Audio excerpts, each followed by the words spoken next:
Yo, TJ here. Sora's release trailer had some big references to events in the Kingdom Hearts games, and it got me wondering, what other nods did they squeeze in?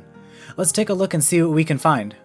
So first things first, this trailer starts out actually just like a Kingdom Hearts game, with Sora doing some attacks in an area known as Dive to the Heart.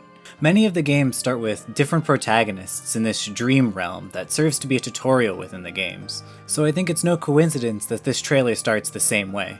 The next nod to note is this scene where Sora is falling. This is quite a common visual within the series, being shown even on some noticeable cover arts, like the one for Dream Drop Distance. But this scene is more likely referring to the opening scene for Kingdom Hearts 1, where Sora falls from the sky into water. This will be followed up with the scene where Sora encounters Cloud. This connection is made as Cloud actually appears in Kingdom Hearts, where they've even clashed before, having met each other in the Olympus Coliseum. The scene right after this might also be a nod story-wise, as the next move shown is Sonic Blade. Sora learns this after his first encounter with Cloud. And another note with this scene, though it might have just been a coincidence, is that the stage used could be a nod to one of the original worlds in Kingdom Hearts, Scala ad Caelum. This scene is then followed up with our first look at Hollow Bastion. And now, showing the stage isn't quite a reference since it's straight from the game. The exact visuals and camera angle shown are a reference, as this is the first view you get when you enter Hollow Bastion.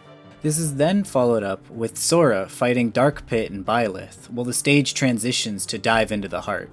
These two are likely used to represent Sora fighting Heartless, as that's the main threat while in this realm. Sora's final smash, sealing the keyhole, is kind of like a double reference, with the first part being Sora sealing them within the door to darkness. But the way he does it isn't how it's done in the first game. Rather, the method he uses to seal the door to darkness is more reminiscent of how he sealed off the worlds to protect them from the darkness. This next one is one of the most iconic boss fights. Sephiroth has shown up as a cameo boss fight in Kingdom Hearts games. This scene though is specifically from Kingdom Hearts 2, as Sora's in his Kingdom Hearts 2 outfit. The fight itself also plays out very similarly to how it does in the actual boss fight. The map chosen is also very similar to the ruined cliff that you fight Sephiroth on in Radiant Garden. And even the moves chosen for Sephiroth seem quite deliberate, with his quick slashes at the start, like his quick time attacks in the beginning, to the spells he follows up with being his fire and the darkness attack, like the fire walls and darkness orbs he uses in that fight with Sora. Sora himself is also seen blocking an attack with his barrier, which could be a nod to the magic Reflect, which is a strong asset in Kingdom Hearts 2. And last but not least, this scene ends with Sora getting the last blow on Sephiroth. When this happens, the battle slows down and a high-pitched chime can be heard, as the screen fades to white. This is exactly how boss fights would end in this series when they're completed.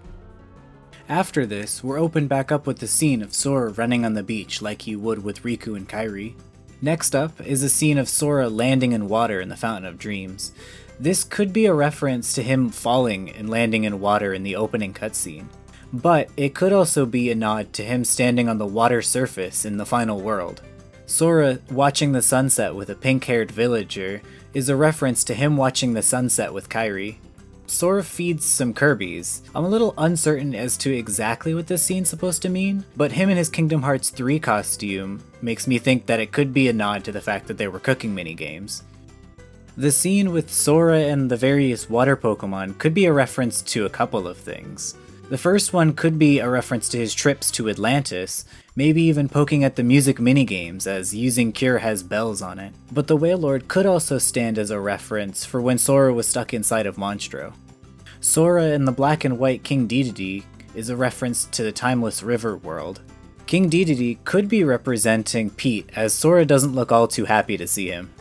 Sora with the hatching Pichus could be reminiscent of Dream Eaters, as they did act as a sort of pocket monster-like ally in Dream Drop Distance. This one might be a stretch, but this scene with Sora, Isabelle, and Peach could be reminiscent of the minigames in Pooh Bear's book.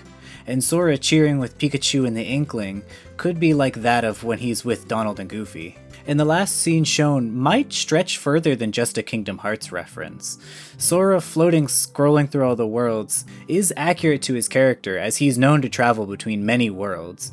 Although it could also double as a long look at how far Smash has come, with everyone being here for this amazing collaboration of gaming history.